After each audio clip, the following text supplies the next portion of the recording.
Well, for more, let's bring in attorney Christine Flowers. She's a columnist with the Philadelphia Inquirer.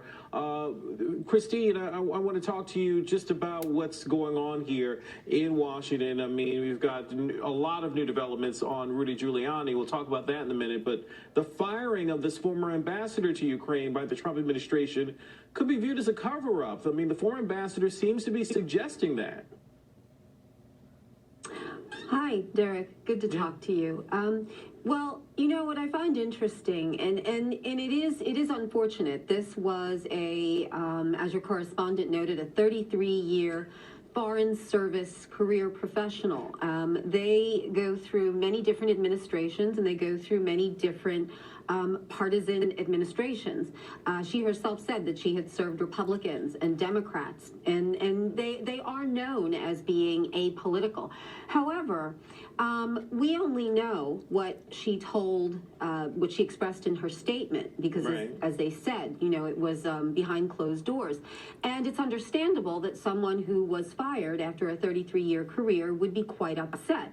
It's not surprising that she would blame the individual at the top of the chain that caused the firing, but she doesn't have any direct evidence that President Trump fired her because he had any particular animus toward her, or that he was relying on what she calls false claims about her activities.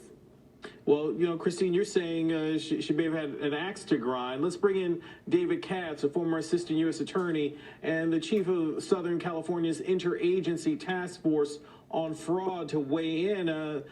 David, it sounds like this former ambassador to Ukraine is trying to throw the Trump administration under the bus. Well, I'm a criminal defense attorney now, and I wish I had your other guest on one of my juries, because she seems to indulge every single doubt in favor of Trump.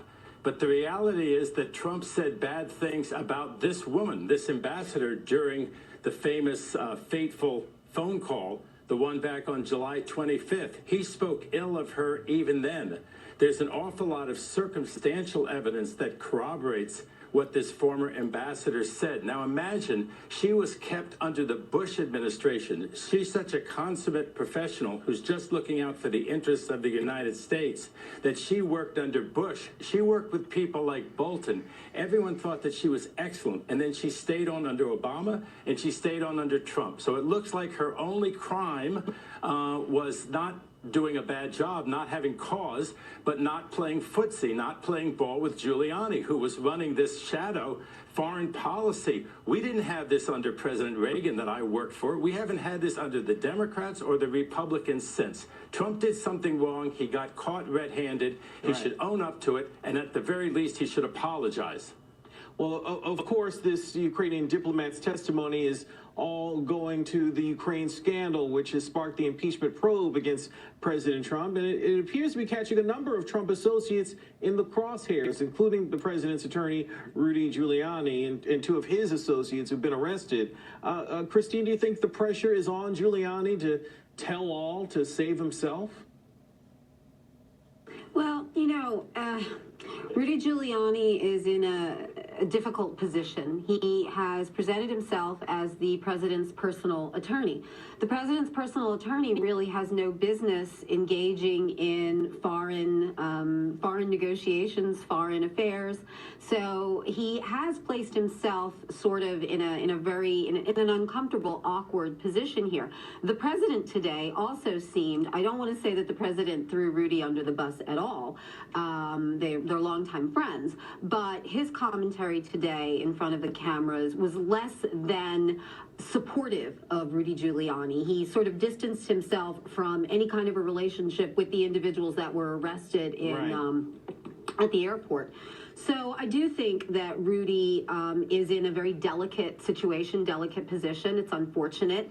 That being said, I don't think that we yet can say that he's done anything that is illegal. Inappropriate, perhaps, because he's not a foreign diplomat, and he, again, is the president's personal attorney. He's not, but we're hearing word with the Department of Justice. We're hearing word, though, that Giuliani is the subject of an investigation.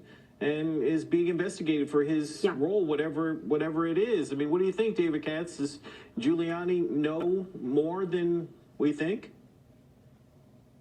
Well, we have an old saying in prosecution and criminal defense that it's a bad day if your client goes to jail, but it's a really bad day if it looks like you're going to jail. And now it looks like Giuliani is one of those people who used to have a good reputation, and now he's looking for a pardon. He looks like another Michael Cohen, who's a fixer, who's now looking for a pardon because he did things that a sensible attorney would not have done. I agree with your other guest. How could he have ever gotten himself in this pickle, in this situation, conducting this maverick foreign policy without authorization? He supposedly told the Secretary of State Tillerson that he wanted a break for his criminal client. I mean, that's chutzpah, among other things, to sit there in the Oval Office and tell the President and the Secretary of State that a guy who's paid you a huge retainer is somebody that you want the two top officials in the government to give a break to. And, you know, for someone who went after the mafia, you really wonder if Giuliani learned a little bit too much from some of the people he was pursuing. Yeah, well, we've got to leave it there, unfortunately, but the developments, I'm sure, will continue. Christine Flowers, David Katz, thanks for your time. Well, coming up here, despite